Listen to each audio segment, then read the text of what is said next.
So the Conservatives have made an advert. And look, I get it, opposition parties need to do something to stay relevant, and if that something involves James Cleverly pretending to be an estate agent while Kemi Badenoch answers the phone like she's in a Phones For You commercial from 2003, then who am I to judge? Let's have a watch. Hello. I'm so glad you called. I've got a great deal for you. For most people, buying a home is a huge milestone, but for too many, they're priced out or stuck where they are. Rising costs, huge deposits, and of course, stamp duty. Stamp duty is a tax on aspiration. So, at Kemi & Co, the Conservative Party, we have a simple solution.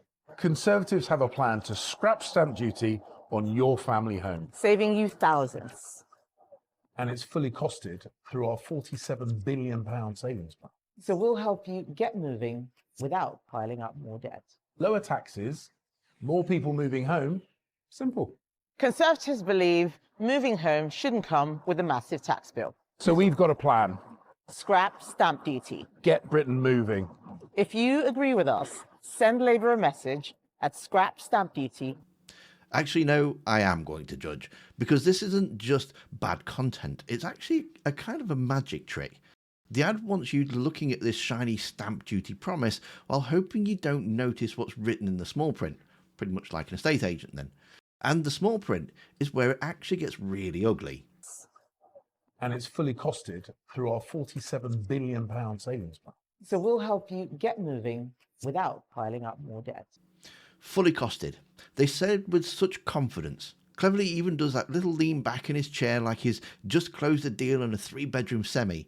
So let's look at where those £47 billion in savings actually come from. £7 billion from slashing overseas aid, £8 billion from cutting 132,000 civil servants, £3.5 billion from ending asylum hotels, and then there's the big one, £23 billion from welfare. £23 billion. That's not trimming the edges, that's not efficiency savings, that is the single largest chunk of their entire plan, and it's coming directly from the benefit system, from people who are sick, people who are disabled, and people who are struggling. And this isn't me speculating about what those cuts will look like, because Kemi Badenoch stood on stage at her own party conference and told us exactly who she's coming for. We will restrict benefits to those with the more severe mental health conditions, not anxiety or mild depression. Not anxiety or mild depression. I want you to sit with that for just a second. There are millions of people in this country who live with anxiety and depression every single day. People who can barely leave the house some mornings. People who have been on an NHS waiting list for over a year just to see a therapist because the Conservatives spent 14 years underfunding mental health services. And the plan is to tell those people their condition isn't serious enough to deserve support. But she wasn't done. We will restrict Motability vehicles to people with serious disabilities. Those cars are not for people with ADHD. Those cars are not for people with ADHD. Just like that. A throwaway line at a party conference met with applause about stripping mobility vehicles from people with a recognised neurological condition. People who might need that vehicle to get to work, to get to appointments, to live anything resembling an independent life.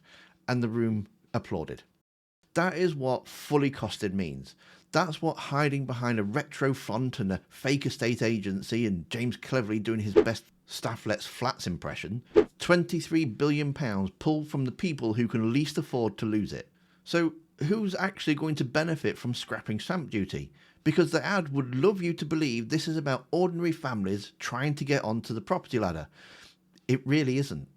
If you're a first-time buyer purchasing a home for under £300,000, which is above the current UK average house price of £270,000, you're already going to pay zero stamp duty. This policy saves you nothing, absolutely nothing. But if you're buying a house worth £500,000, you save about £12.5 grand.